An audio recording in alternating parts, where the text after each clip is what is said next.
After living together for 5 years, I discovered that my girlfriend had never had a job. My name is Daniel Brooks.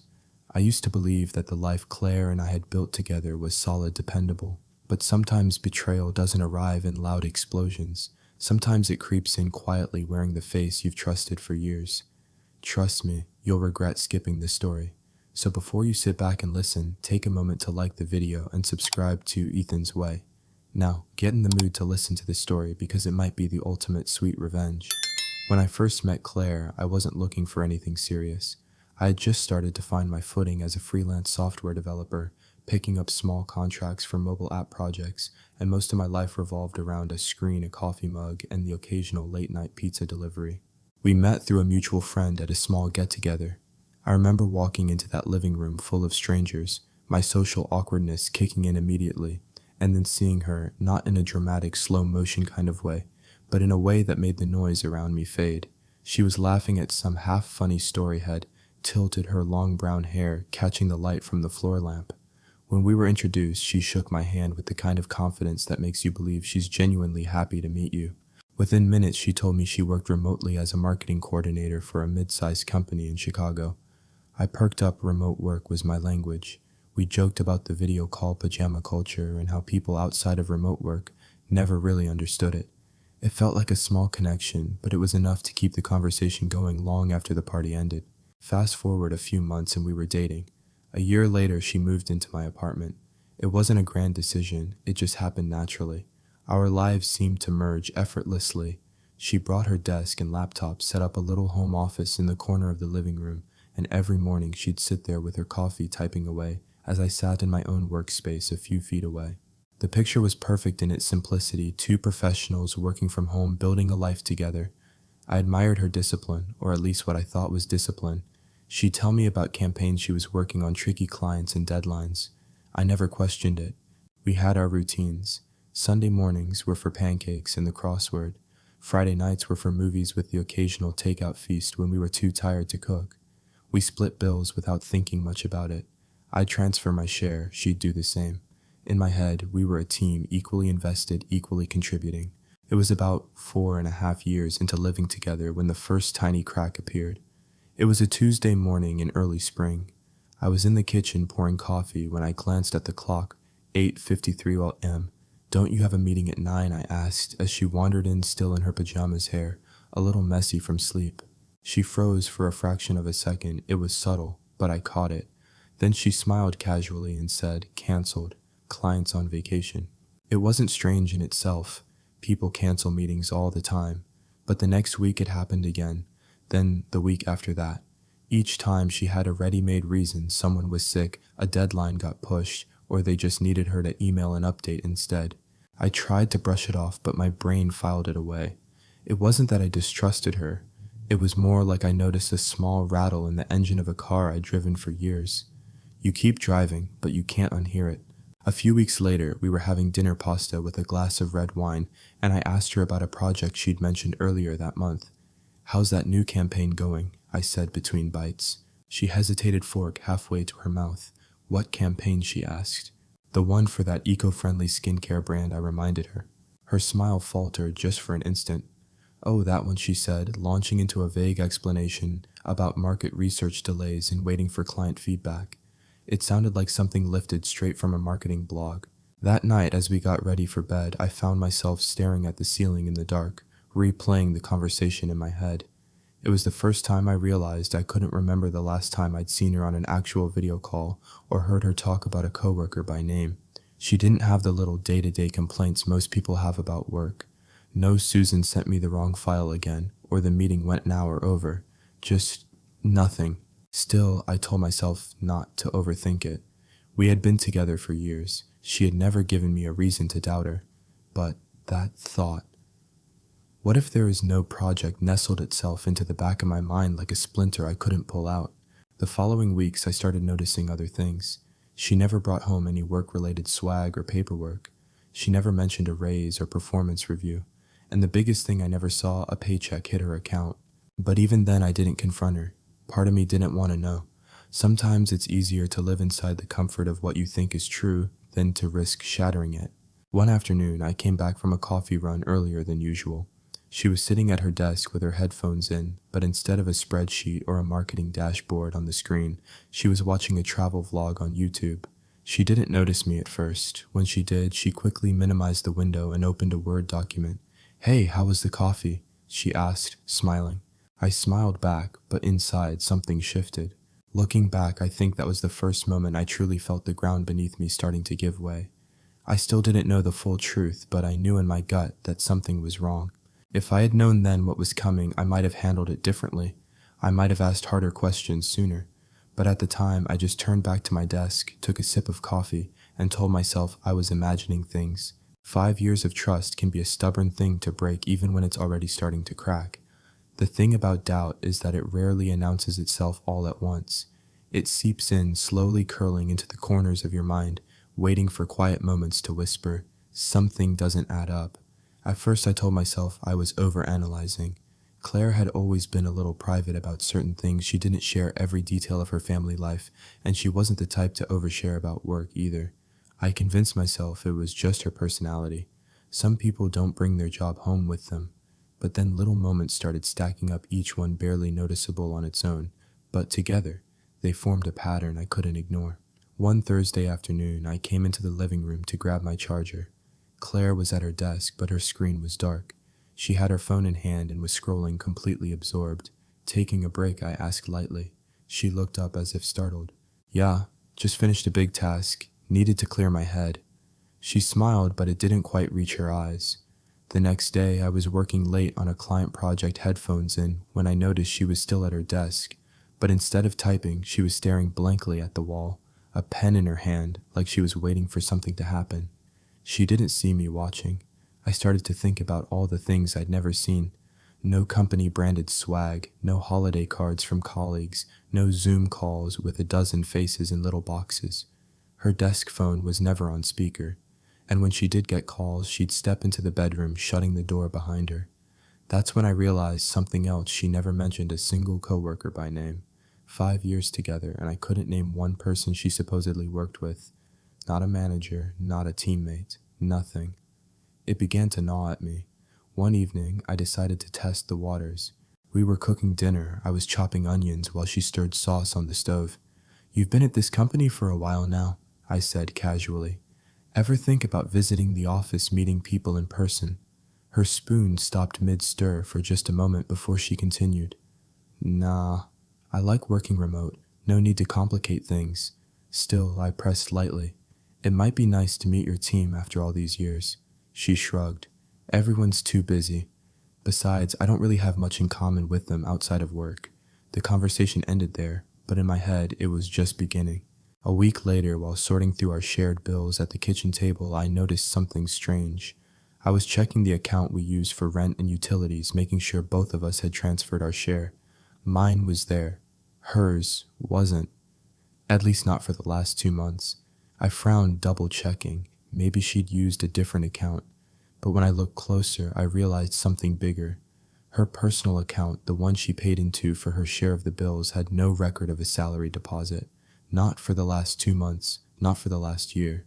I sat there staring at the numbers on the screen, feeling a cold, creeping sensation in my chest. Surely there was an explanation. Maybe her company paid her irregularly. Maybe she had savings I didn't know about. Still, the question clung to me. If she hasn't been getting paid, how has she been covering her share all this time? I decided to watch more closely. Over the next couple of weeks, I paid attention to her work habits, or rather her lack of them. Mornings used to be her busiest time, or so I'd thought. But now I noticed she didn't log into anything resembling a work platform. Instead, she scrolled Instagram, watched cooking videos, or browsed online stores. Sometimes she'd type furiously for 5 minutes, then stop entirely, as if she were performing the idea of working rather than actually working. The weirdest part was the hours. She never seemed to have a fixed schedule. Some days she'd start work at 8 a.m., other days not until 11. She never stayed late unless I was working late too. I began to feel like I was living with a stranger who had been wearing a familiar mask for 5 years. The breaking moment in this phase came unexpectedly. I was heading to the kitchen for a drink when I heard her in the living room talking on the phone. She didn't know I was home early. "Yeah, I haven't had a real job in ages," she laughed. Dan still thinks I'm working. It's easier this way, less drama. I froze my hand, tightening around the doorframe. There was a pause as her friend, whoever it was, said something I couldn't hear. Then Claire said, "Well, he's comfortable. I just manage the house, you know." He doesn't need to know the details. I stepped back quietly, my heart pounding. I didn't confront her right then, partly because I didn't trust myself to stay calm, and partly because I needed to know exactly what I was dealing with before I said anything. That night we had dinner like normal. She smiled, asked me about my day, talked about a recipe she wanted to try. I nodded along, feeling like I was watching an actress play the role of my girlfriend, while the real Claire was somewhere else entirely. I barely slept. My mind kept replaying her voice. I haven't had a real job in ages. It wasn't just the lie itself that hurt. It was the fact that she'd carried it so effortlessly for so long, without a single crack big enough for me to see through until now. And I knew then this wasn't just about curiosity anymore. This was about the truth. By the end of that week, I'd made a quiet decision. I was going to find out everything. If you were in my place at this stage, living with someone you'd trusted for years, only to overhear something like that, would you confront them immediately or watch quietly to gather proof? First, I've always believed that the truth is like a locked door. You can either kick it open and deal with the mess right away, or you can quietly find the key and step inside without anyone knowing you were there.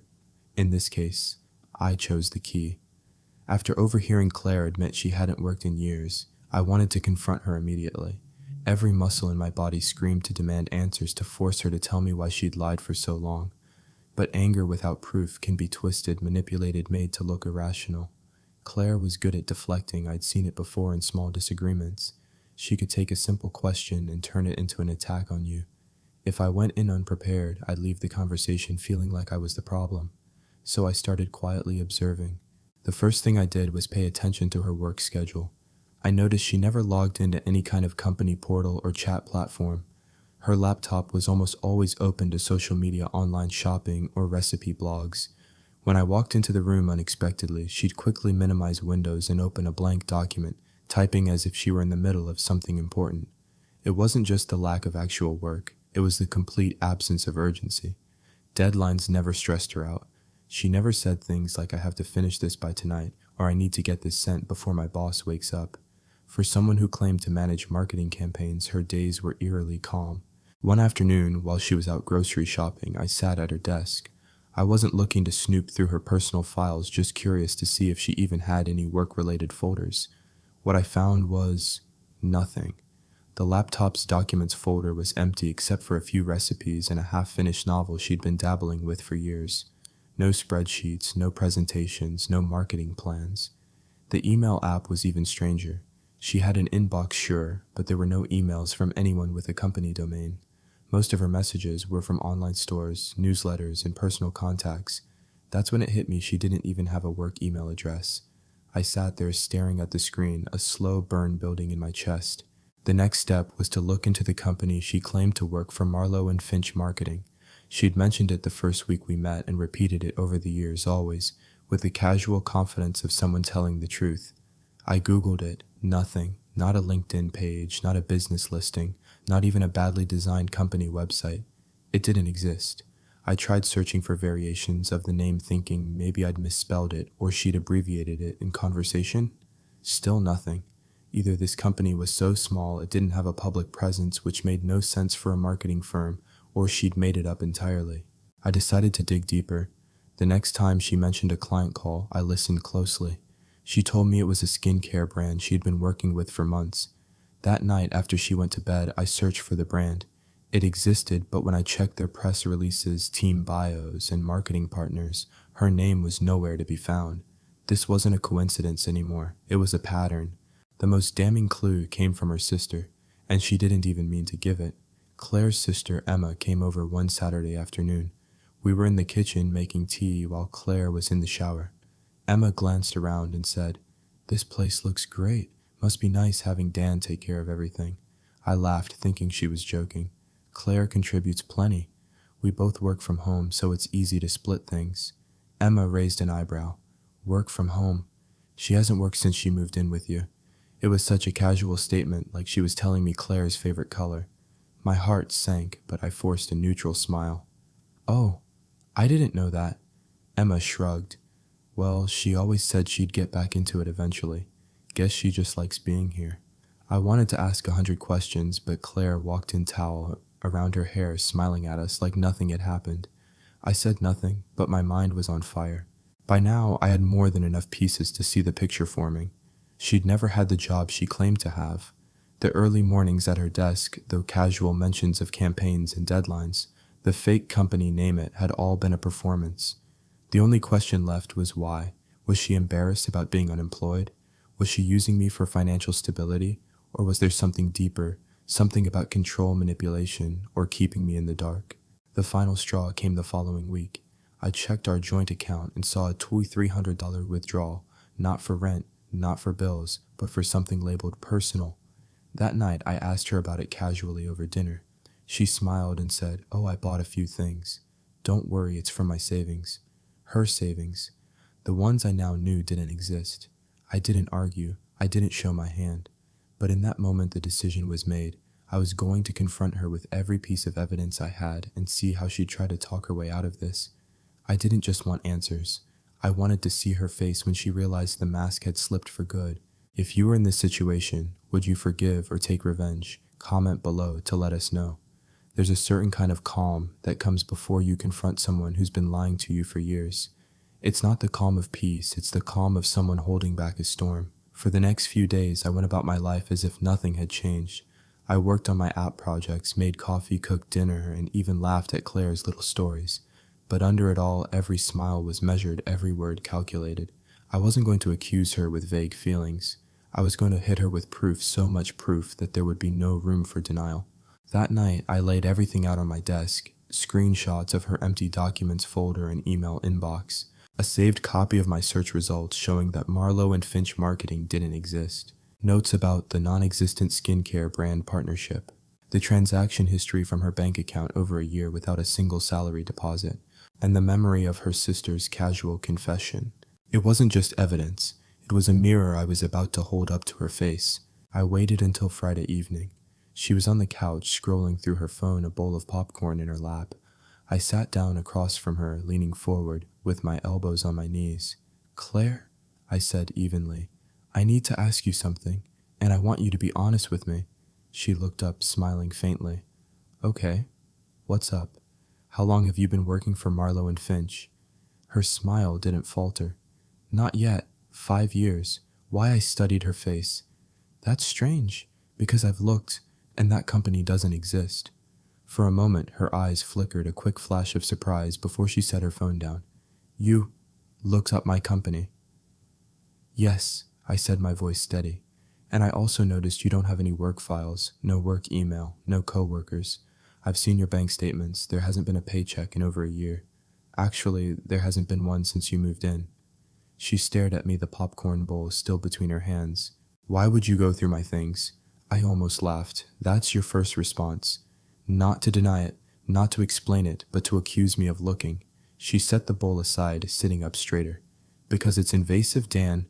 You went through my computer, my emails, that's not okay." I shook my head slowly.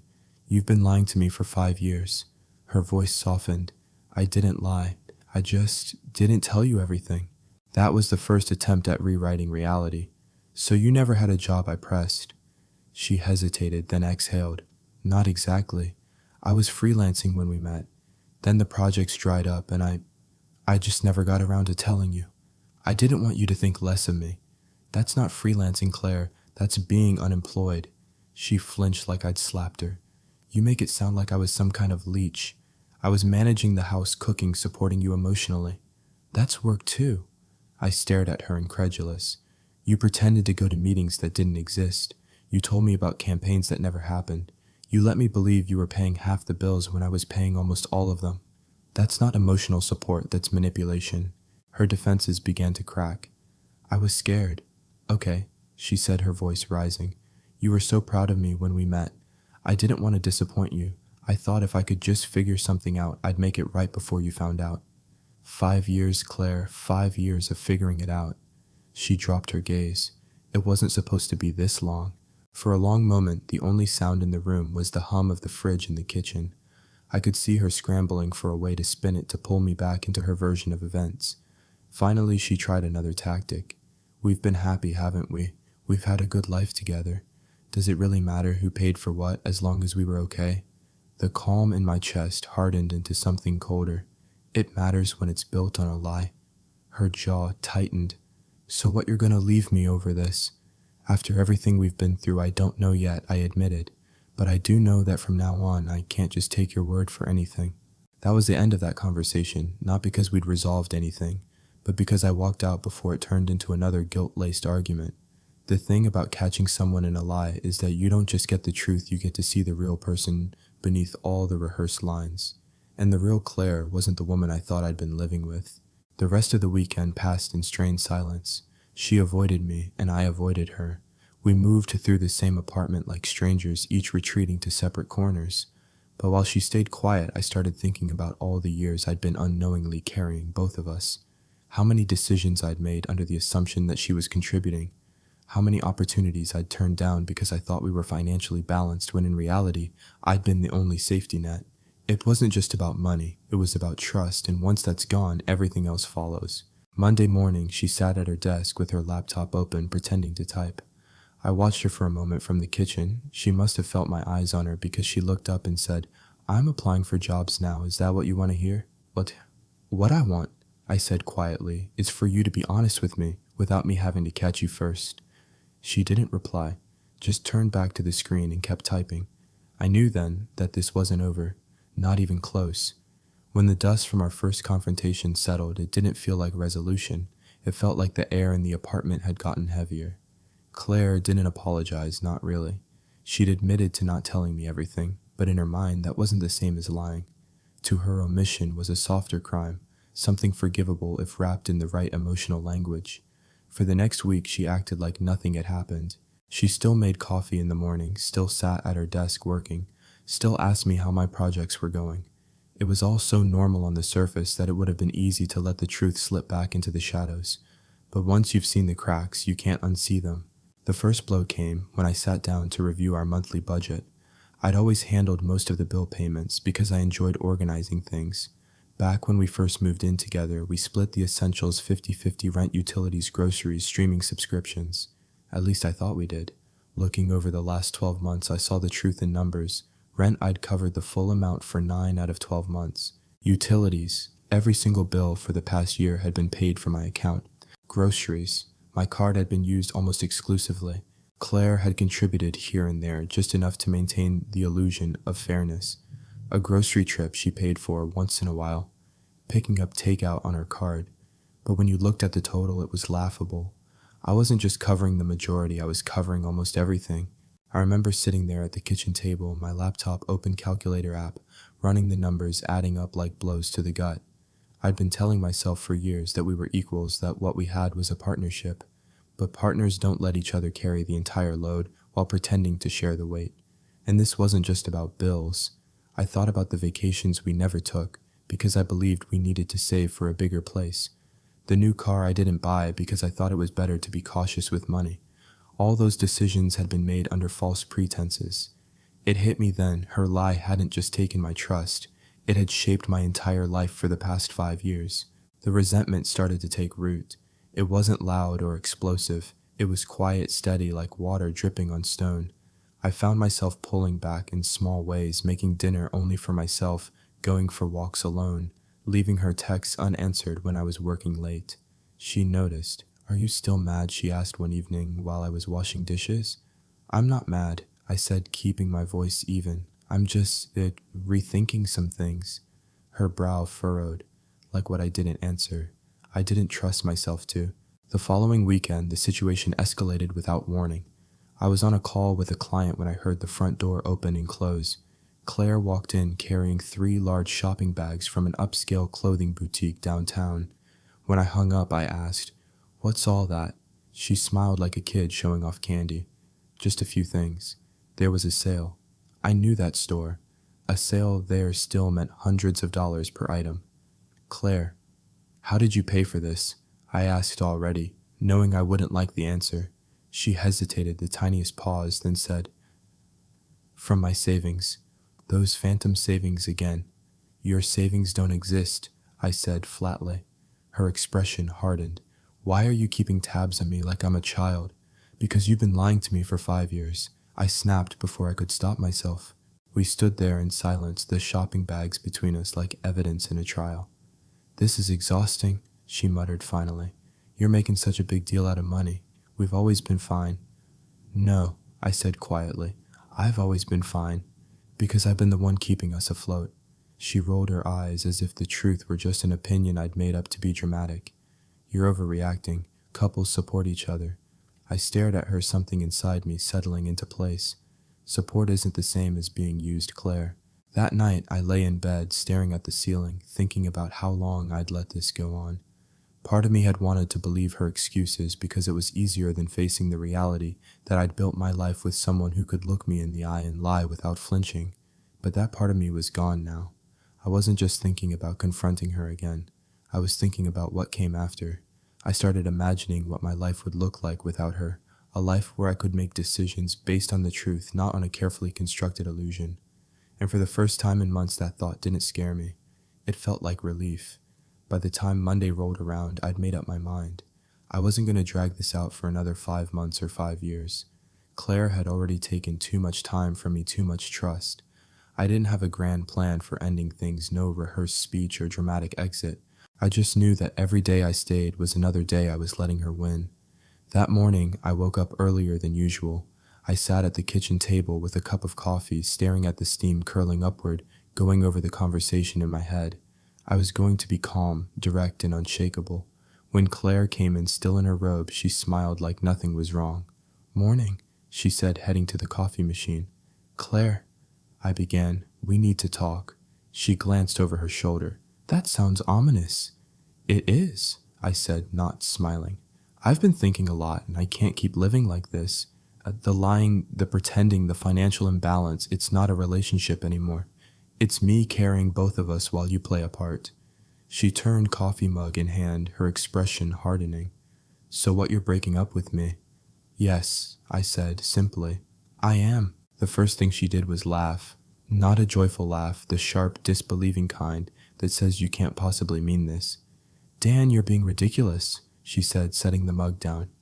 "Couples go through ups and downs. This is just a rough patch." "This isn't a rough patch, Claire. A rough patch is when someone loses their job and tells their partner about it. A rough patch is when you face problems together. You lied to me for 5 years. Her eyes narrowed. "I didn't lie. I just didn't tell you everything." I shook my head. "That's not how it works.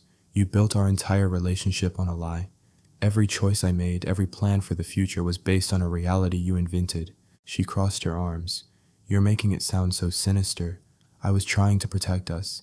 I didn't want you to think less of me. That's not protection. That's manipulation." She flinched, but only for a second before recovering. "Okay, fine. I messed up.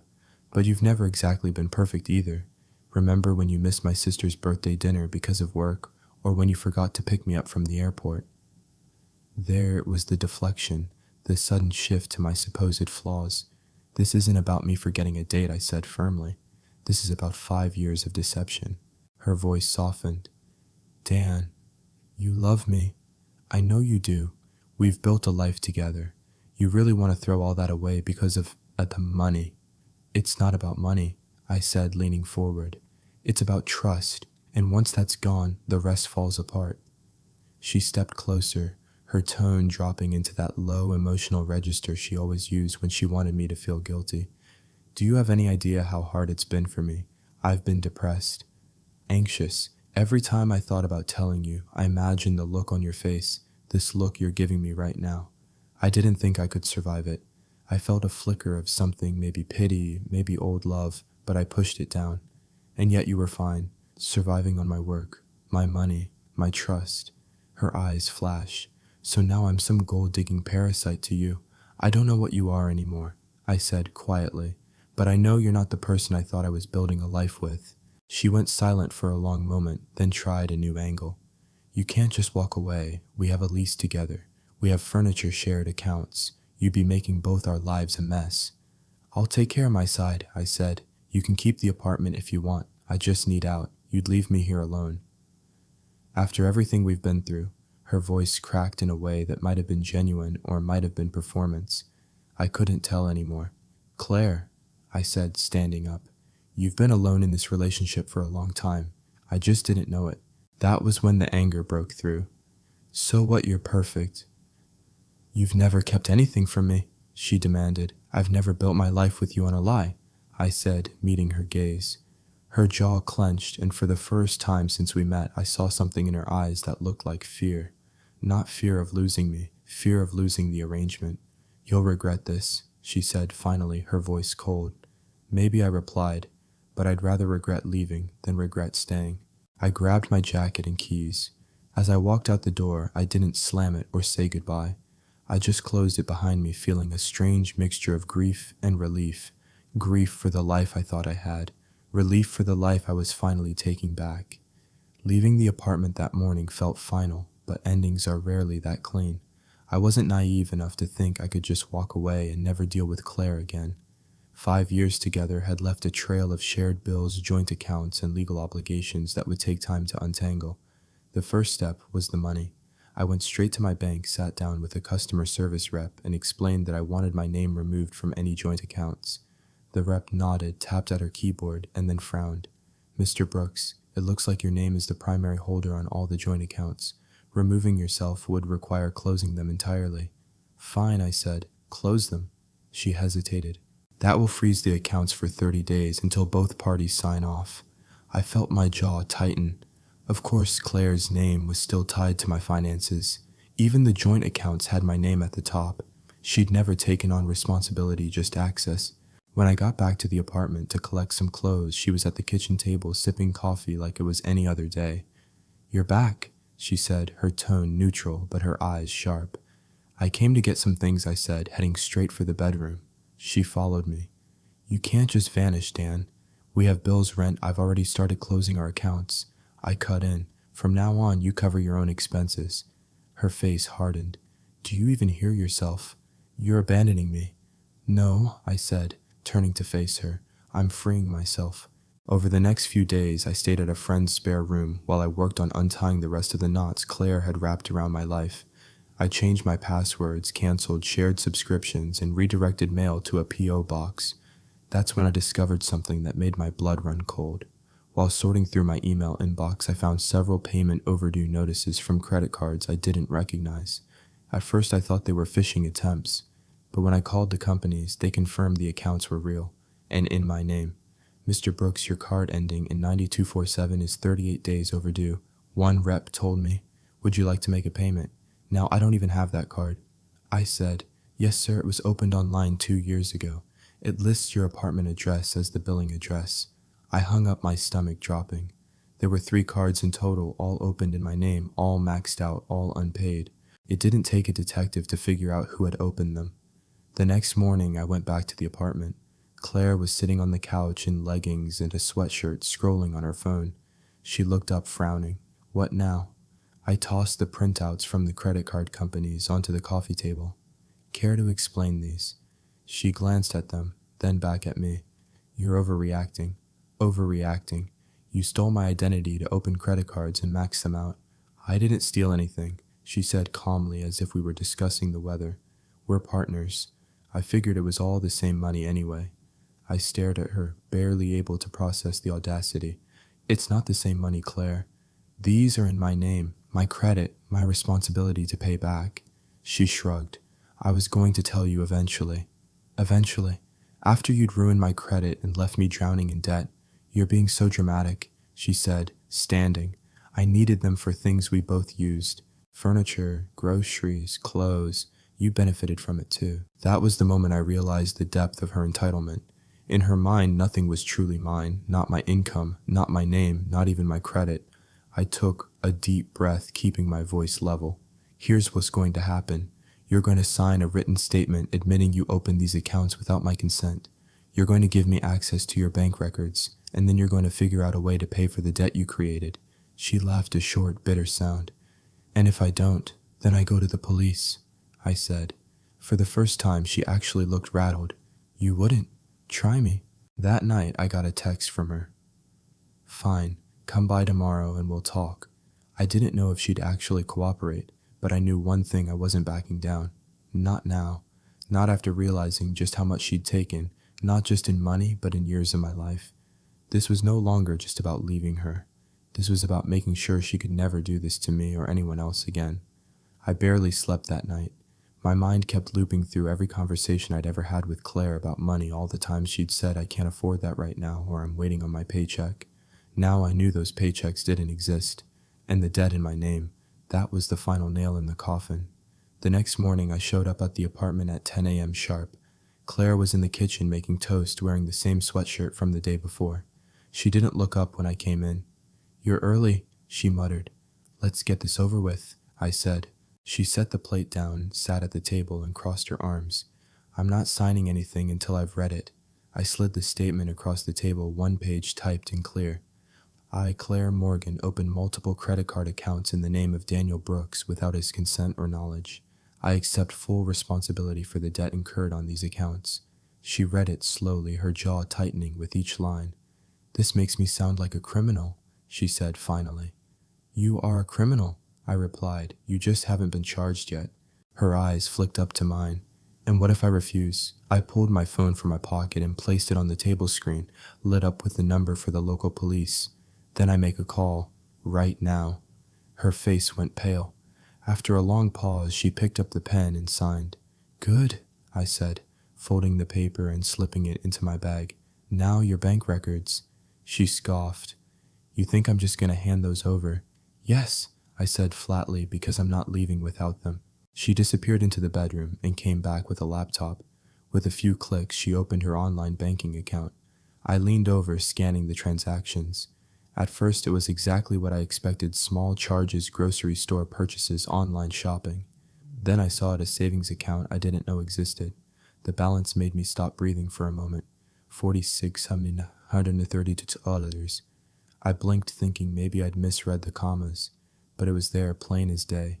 "You've had nearly $50,000 in savings this whole time?" I asked slowly. She didn't answer, just stared at the screen.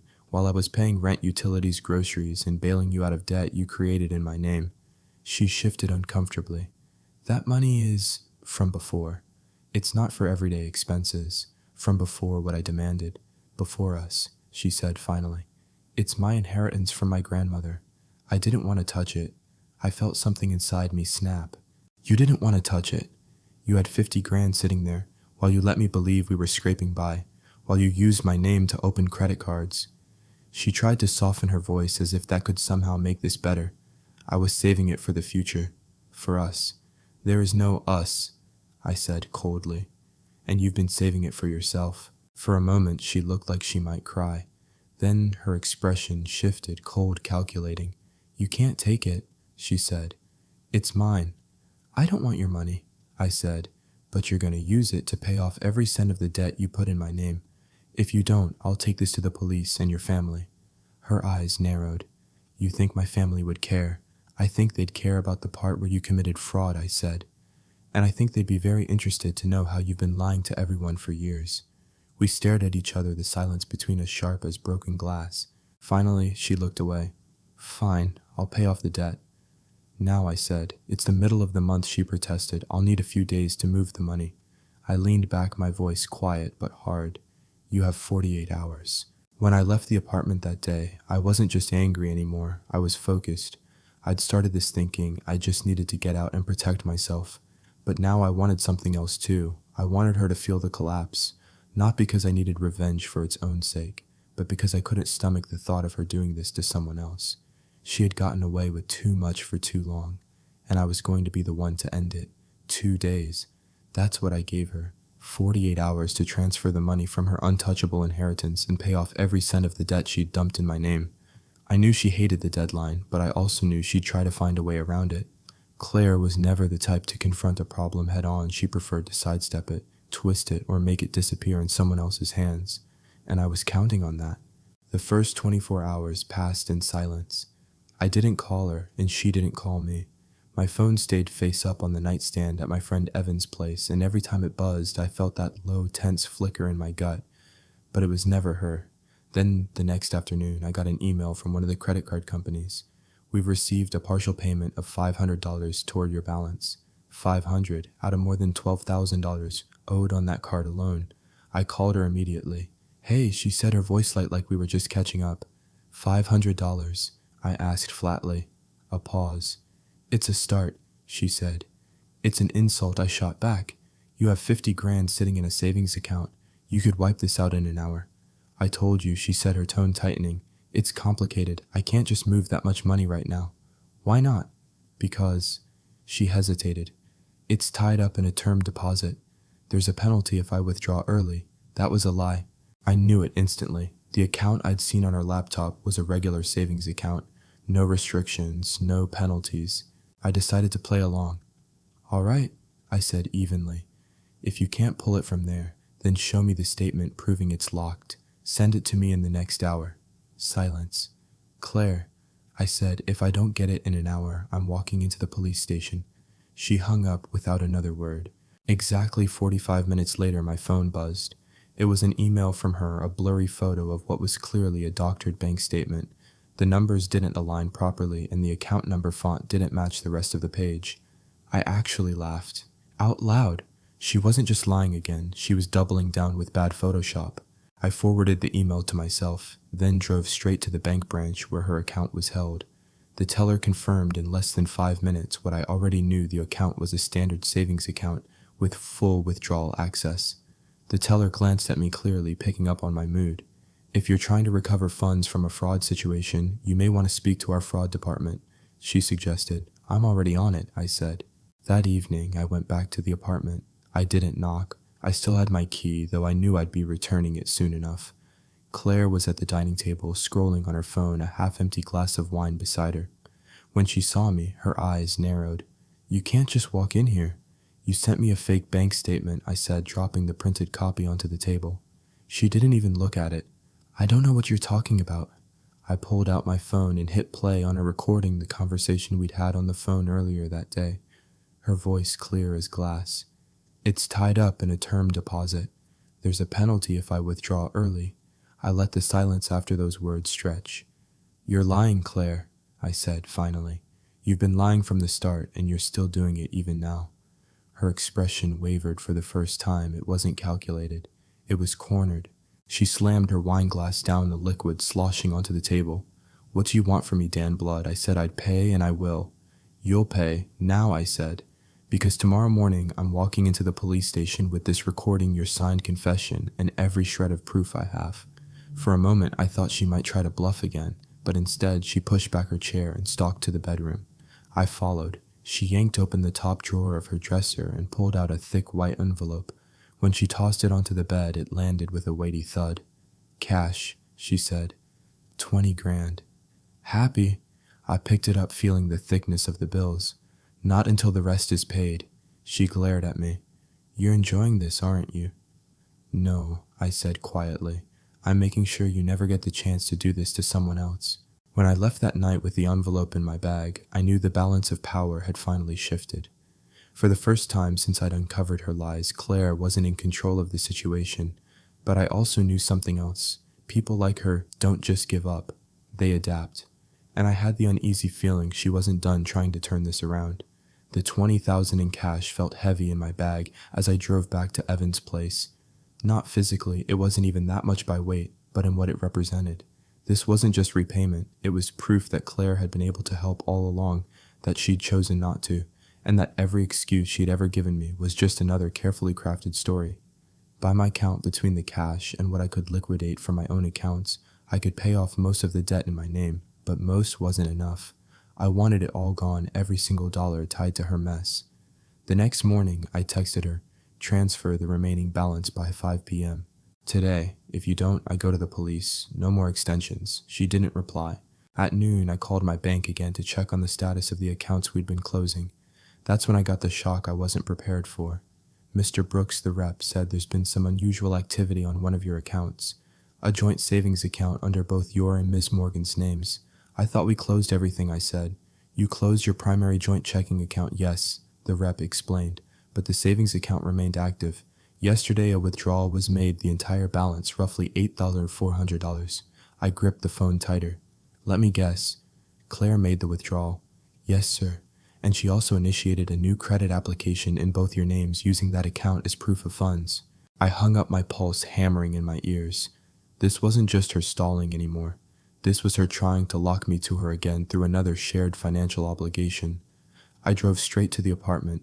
She answered the door like nothing was wrong, hair damp from a shower, wearing one of my old t-shirts like it was still hers to wear. You emptied the savings account, I said without preamble. Her expression didn't even flicker. It's my money too. It was meant to be closed, Claire. She shrugged. You didn't close it, and I needed it. For what, another fake term deposit? Another shopping spree for security, she said, folding her arms. If you walk away, I want to make sure I'm not left with nothing. I laughed, a sharp, humorless sound. You've had 50 grand in a hidden account, tens of thousands in cash, and now you've stolen from our joint savings. You're not worried about being left with nothing. You're worried about losing your grip on me. She tilted her head, that familiar smirk tugging at her lips. Maybe I'm just making sure you have a reason to keep talking to me. The audacity of it hit me like a punch. You think stealing from me is going to keep me around? She stepped closer, her voice low. It's worked so far, hasn't it? For a split second, I saw the whole pattern for what it was, 5 years of weaving herself into my life in ways that made walking away costly, messy, complicated. She didn't care about love, not really. She cared about control. I pulled my phone from my pocket. Last chance, Claire. Transfer the money back. Close the accounts. Remove my name from everything. Or I call the police right here in your living room. She searched my face, maybe looking for the old version of me, the one who hesitated, who wanted to believe her. But that man was gone. You wouldn't, she said finally, though there was less certainty in her voice this time. I hit the speaker button and started dialing. Watch me. Her eyes darted to the phone, then back to me. Wait. That wait was all I needed to know she'd fold. Within an hour, we were sitting side by side at the bank. The teller processed the transfer back into my account and finalized the closure of every remaining joint financial tie. I watched the signatures form on the paper, each one another nail in the coffin of whatever we'd once been. When it was done, she stood slinging her purse over her shoulder. You think you've won, she said. It's not about winning, I replied. It's about walking away without anything of yours left stuck to me. I walked out without looking back. But as the door closed behind me, I knew one thing. This was the last time she'd ever have a chance to pull me back in. Because from here on out, I wasn't just ending things. I was erasing her from my life entirely. When I stepped out of the bank that afternoon, the air felt different. Not lighter exactly. There was still weight in my chest, but clearer, like a storm had finally passed, and the sky was holding its breath before the sun came back out. It had taken weeks of maneuvering, confrontations, and careful proof gathering, but it was finally done. Every joint account closed, every debt tied to her name paid off or reclaimed. No more access, no more shared obligations, no more strings she could pull. For the first time in 5 years, I was financially and legally my own person again. Evan met me at a small diner near his place that evening. He slid into the booth opposite me, raising an eyebrow. So, is it finally over? I nodded, stirring the coffee the waitress had just poured. Completely. No accounts, no credit cards, no way for her to touch anything of mine ever again. He leaned back with a low whistle. You should feel like celebrating. I should. I agreed, but it's not that simple. I'm still untangling the last 5 years in my head. Evan didn't push. He just let me sit with it, sipping coffee while the hum of the diner filled the space between us. Back at his apartment that night, I opened my laptop to check my personal accounts. For the first time in a long time, I didn't feel the dread of wondering if something had been withdrawn without my permission. The numbers were steady, untouched, but there was another feeling too, something sharper. Anger. Not the hot, reckless kind that makes you lash out, but the slow, steady burn of realizing how much of yourself you'd given to someone who didn't deserve it. I thought about all the moments over the years when I'd been proud of us for weathering life's ups and downs, not knowing that I was the only one holding up the weight. I thought about the plans I delayed, the risks I didn't take because I thought we were making decisions together. And I thought about how easily she'd lied again and again, looking me in the eye each time. 2 days later, I went back to the apartment one last time. Not to see her, she'd already moved most of her things into a storage unit, but to pick up the last of mine. The place felt empty in a way that wasn't just about furniture. Without her presence, it was as if the apartment itself had been holding its breath for years and was only now exhaling. In the bedroom closet, I found an old shoebox buried behind some of my winter clothes. Inside were little scraps of our relationship, ticket stubs, birthday cards, Polaroids from trips. Things that once would have made me nostalgic. Now they felt like props from a play I didn't know I was acting in. I left the box on the shelf. When I locked the door behind me, I didn't look back. Driving away, I realized this wasn't just about getting Claire out of my life. It was about reclaiming parts of myself I hadn't even noticed I'd given away: independent self-respect, the ability to trust my own instincts. Because that was the cruelest part of it all. She hadn't just stolen money. She'd stolen my confidence in my own judgment. That night, I sat on Evan's couch with my laptop drafting a list. Not a to-do list, but a never-again list. Never again will I share finances without complete transparency. Never again will I ignore my instincts to avoid conflict. Never again will I let someone's comfort depend on my silence. It wasn't about becoming bitter. It was about setting boundaries that were long overdue. The next morning, I woke up to a text from an unknown number. You might think you've won, but people like you always come back. I stared at it for a long moment before blocking the number without replying. Because the truth was, she was wrong. I wasn't coming back. Not now, not ever. It's strange how quickly life can feel normal again once you cut out the source of the chaos. The first week without Claire in my life felt like walking through a house after a power outage, quiet, a little disorienting, but also oddly peaceful. I woke up when I made my coffee without the undercurrent of tension in the air, and worked at my desk without wondering if someone was fabricating client calls 2 rooms away. At night, I cooked dinner for one and actually enjoyed it. I didn't have to calculate whether I'd be covering both our meals. I didn't have to brace for a conversation that was really just another manipulation. It wasn't just the absence of her voice. It was the absence of having to second-guess everything I was told. In the beginning, I thought the hardest part would be the financial mess she left behind. And yes, it took time, weeks of carefully paying off what she'd put in my name, rebuilding my credit, and making sure every tie was severed. But that wasn't the hardest part. The hardest part was realizing that the person I'd loved for 5 years wasn't real, or at least not the version of her I thought I knew. She was a role she played, and I was the audience who didn't know it was theater. That's the kind of betrayal that makes you question more than just one relationship. It makes you wonder if you can trust your own judgment ever again. It took me a while to understand something important. Trusting someone and ignoring the signs aren't the same thing. I hadn't been wrong to trust, I'd been wrong to let trust blind me. Those little inconsistencies in her stories, the canceled meetings, the vague project descriptions, I saw them all. I just told myself they didn't matter because I didn't want them to matter, and that's the part I've had to forgive myself for. One evening, a month after it all ended, I was walking home from the grocery store when I passed the boutique where Claire had once blown thousands of dollars from her savings. I glanced in the window, half expecting to see her inside, but she wasn't there. I realized in that moment that even if she was, it wouldn't matter. Her shadow wasn't on me anymore. She had no access to my accounts, my credit, my home, or my peace. Friends asked me if I'd ever consider talking to her again. The answer was simple no. Not out of bitterness, but because there's no reason to reopen a door that only ever led to a trap. When you cut someone like that out of your life, it's not just about ending the relationship.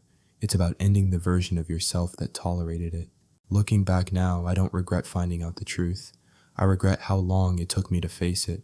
Because the truth, no matter how ugly, gives you choices. Lies only take them away. If there's one thing I'd tell anyone watching this, it's this: if you feel that small, quiet voice in the back of your mind telling you something's off, listen to it.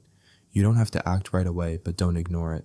Trust is important, but so is protecting yourself from the people who use it as a weapon. I'm not the same person I was when I met Claire, and I'm glad. Because now, when I look in the mirror, I don't see someone who let himself be drained for years in the name of love. I see someone who walked away and kept walking no matter how many times the past tried to pull him back. So that's my story. If you've been in a situation like this where you discovered someone close to you wasn't who they claimed to be, I'd like to hear it. Leave a comment below, share your experience, and maybe your story will be the one someone else needs to hear. And if you want more stories like this, make sure to subscribe to Ethan's Way. There's always another truth to uncover and another comeback worth telling.